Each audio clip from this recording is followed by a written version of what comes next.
staf khusus, terkhusus pimpinan redaksi yang hadir pada hari ini. Terima kasih kehadirannya. Hari ini kita akan menyampaikan beberapa hal, ada 2 hal penting. Yang pertama adalah capaian kinerja Kementerian Pertanian 1 tahun. Yang kedua adalah berita baik untuk seluruh petani Indonesia dan belum pernah terjadi selama merdeka. Hari ini terobosan atas perintah Bapak Presiden. Minggu lalu kami dipanggil Bapak Presiden menghadap, disampaikan agar melakukan revitalisasi sektor pertanian khususnya pupuk. Hari ini diminta diumumkan. Yang pertama, capaian Kementerian Pertanian 1 tahun pemerintahan Prabowo Gibran. Atas gagasan besar Bapak Presiden, kita membuat lompatan. Ini sesuai data BPS, FAO, dan seterusnya. PDB kita, penyumbang dari sektor pertanian, tertinggi, yaitu 13,83%. Dan itu disampaikan oleh Menteri Keuangan pada saat raker di DPR RI. Yang kedua, juga tertinggi dalam sejarah, sepanjang sejarah, NTP petani naik 124,36. Ini tertinggi. Yang mempengaruhi adalah adanya kenaikan HPP. Itu instruksi Bapak Presiden langsung menaikkan dari 5.000 menjadi 6.500. Alhamdulillah petani menikmati harga itu, dan juga serapan bulog tertinggi sepanjang sejarah, yaitu 4,2 juta ton, dan ini tidak pernah terjadi. Ini juga hasil yang membanggakan atas arahan Bapak Presiden. Yang ketiga, ekspor pertanian. Itu naik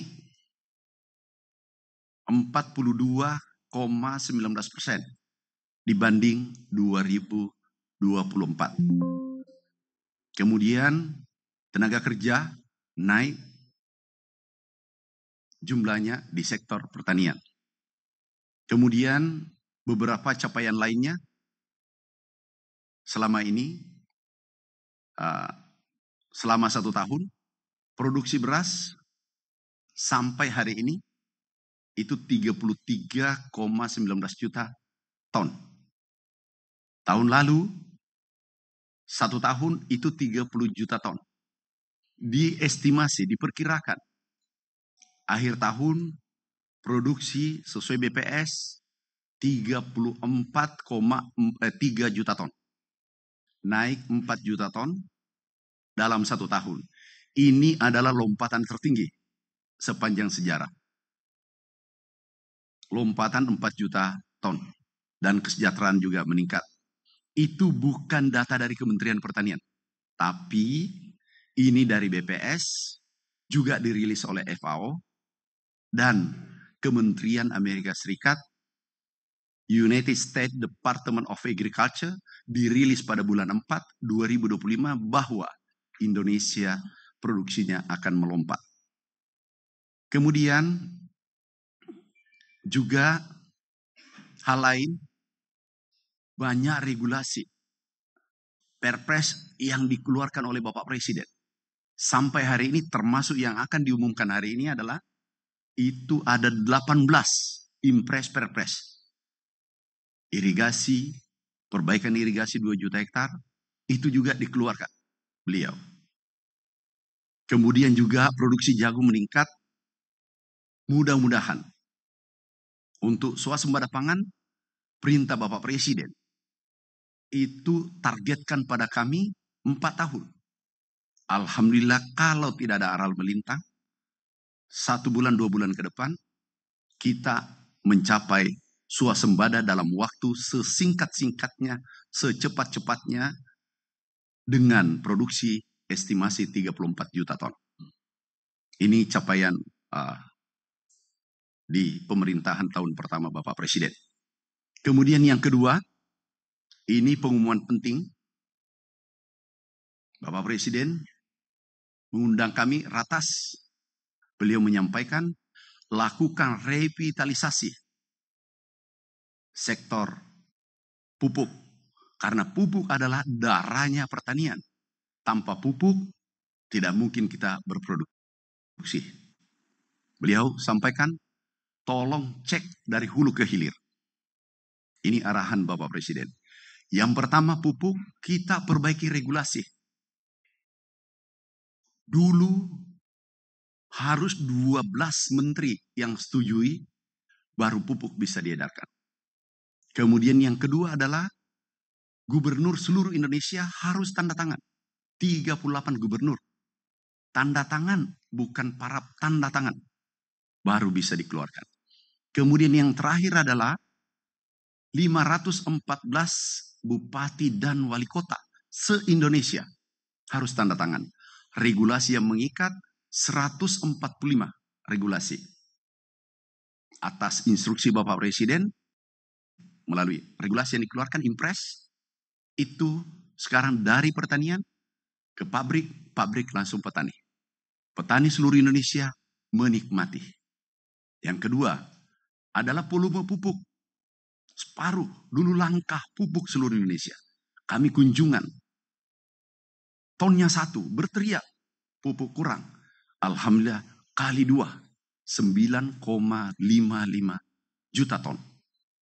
Ini juga sudah direalisasikan. Nah kemudian, dari dalam, ada pupuk palsu. 27 perusahaan dan 5 perusahaan, total 100% palsu. Kemudian selebihnya adalah mereka hanya kandungannya 70% dari standar. Ini kita serahkan penegak hukum. Ini sudah tersangka. Kemudian distribusi pupuk. Ada, ini penting, seluruh distributor pengecer kami himbau. Jangan coba-coba menaikkan harga yang telah ditetapkan oleh pemerintah.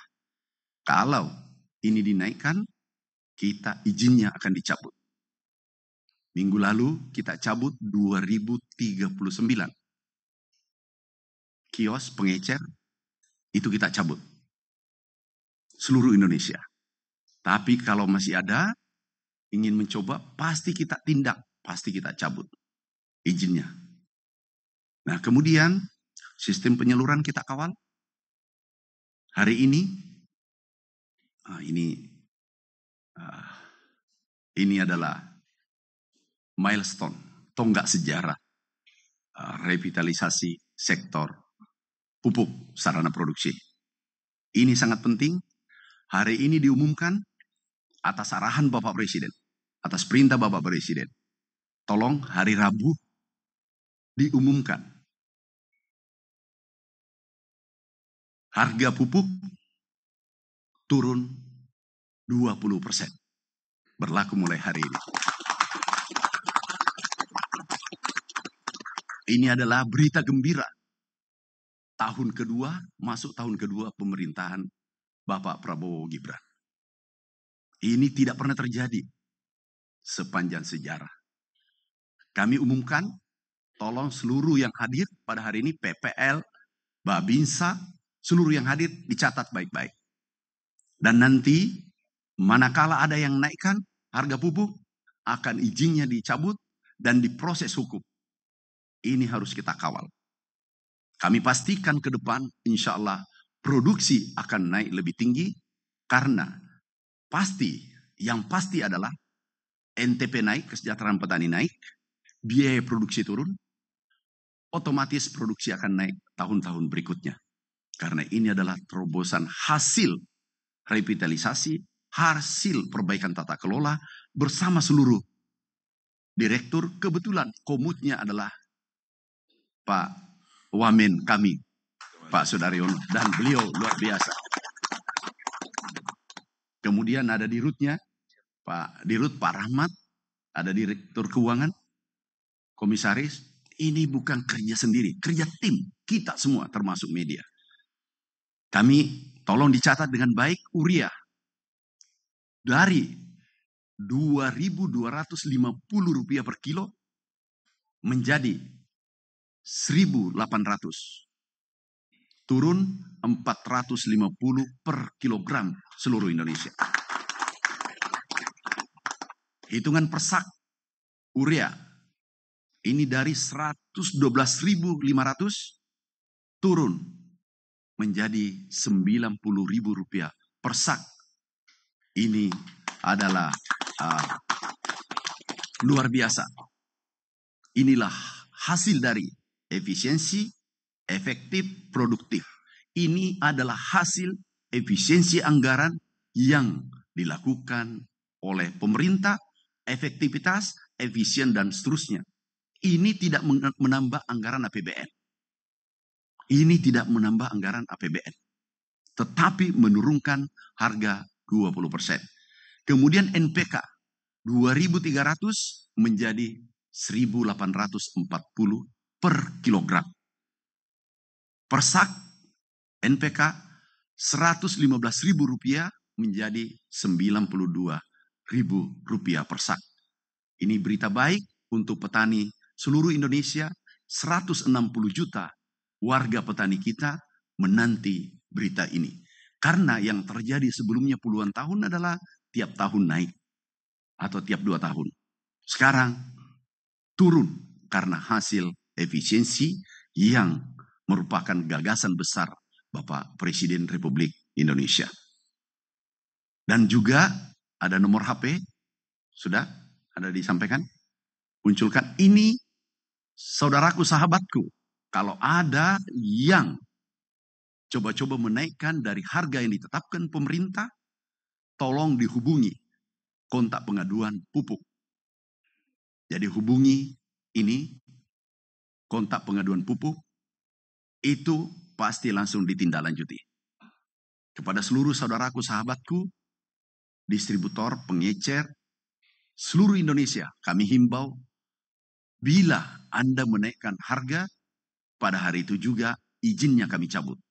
Tidak ada ruang lagi untuk mempermainkan petani Indonesia.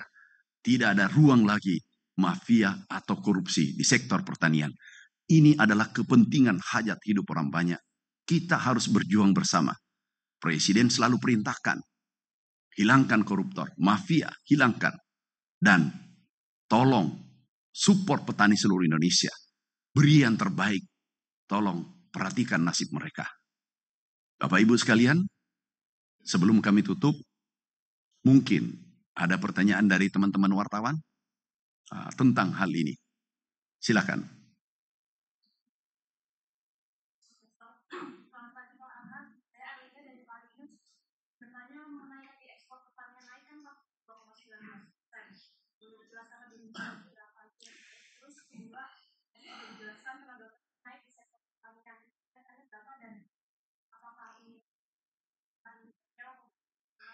Yang pertama, ini milenial. Kenapa? Kenapa meningkat jumlah tenaga sektor pertanian?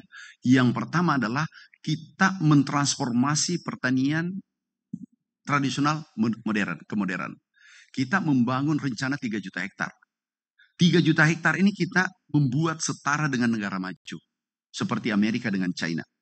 Kita membuat setara dengan teknologinya. Kita buat klaster sehingga anak-anak muda turun.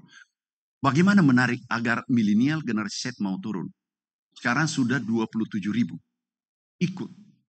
Bagaimana caranya supaya ikut? Yang pertama adalah menggunakan teknologi tinggi. Yang kedua adalah pendapatannya lebih tinggi kalau dia menjadi pegawai atau pekerjaan lainnya. Alhamdulillah testimoni mereka dari Maroke, dari Kalimantan dan Aceh, itu pendapatannya rata-rata 15 sampai 20 juta. Kita berikan fasilitas, kita berikan alat pertanian hibah untuk mereka. Dan nanti ini insya Allah berkelanjutan. Ekspor kita kenapa meningkat? Ada yang menarik. Salah satu contoh, kelapa,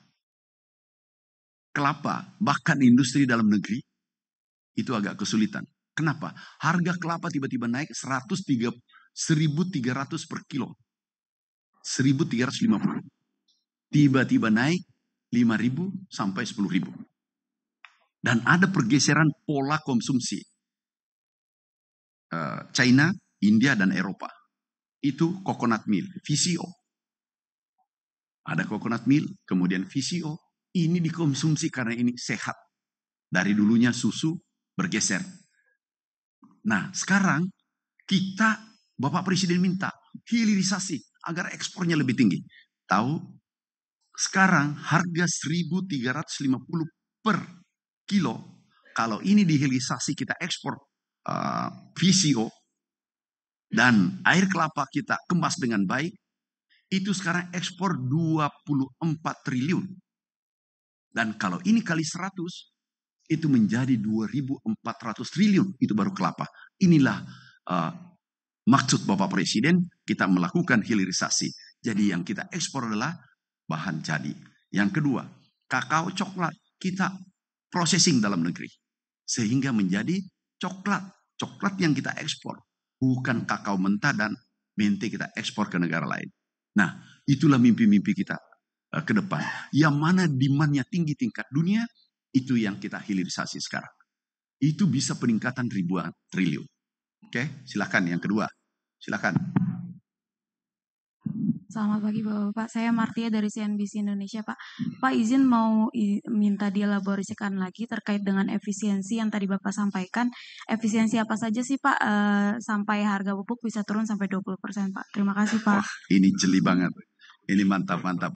Inilah pertanyaan yang ditunggu banyak orang. Yang pertama adalah, ini tolong dicatat, ini menarik. Ini persoalan cara. Kami tongkrongi 3 minggu bersama ini direksi-direksi luar biasa. Komutnya luar biasa. Pak Dari ini luar biasa.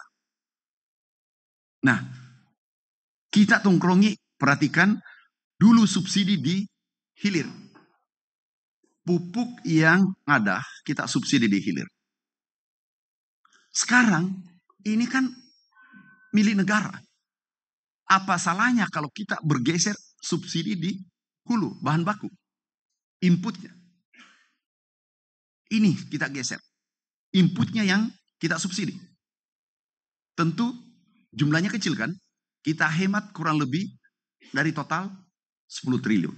Yang pertama, kita hemat bunga bank. Karena pembayarannya di akhir tahun. Benar?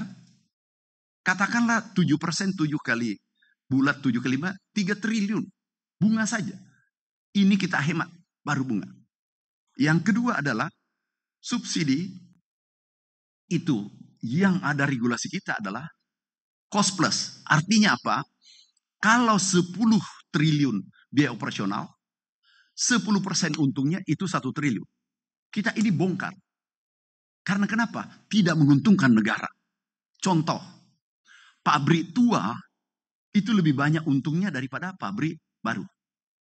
Saya ulang, pabrik tua lebih banyak untungnya daripada pabrik baru. Kenapa? Karena biaya operasional pabrik tua ditambah 10%. Tentu menguntungkan kalau pabrik tua kan, karena biayanya banyak. Jumlah biaya ini ditambah 10%. Oke? Berarti ini yang menguntungkan bagi PT Pupuk Indonesia, tapi tidak menguntungkan bagi petani dan negara. Akhirnya kita ubah adalah profesional, berapa biayanya, silakan operasikan sendiri. Tentu memilih pabrik baru. Kalau pabrik baru, pabrik tua aku bandingkan. Pabrik tua menggunakan bahan baku gas itu 43%.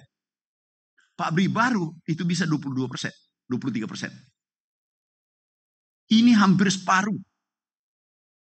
Kita bisa mendirikan pabrik baru karena efisiensi efektif tadi. Rancangan kita adalah membangun 7 pabrik baru 5 sampai 10 tahun. Tetapi ini di rootnya dan komutnya mengatakan bisa diresmikan sebelum 5 unit sebelum 2029. Dan ini adalah revolusi luar biasa.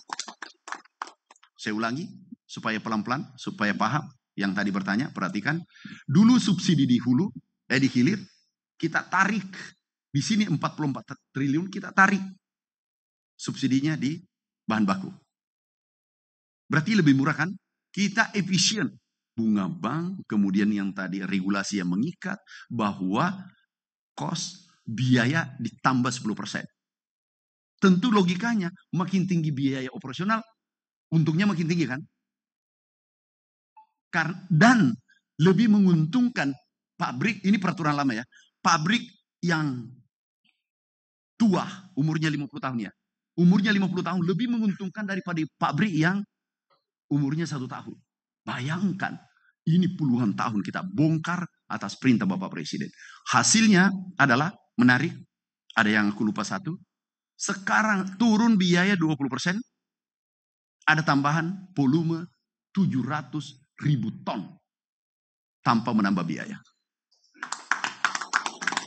Inilah yang diinginkan revitalisasi Bapak Presiden.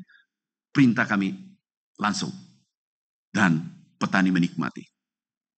Bahkan ada volumenya subsidi 1 juta ton. Bisa. Ya 700 enggak apa-apa.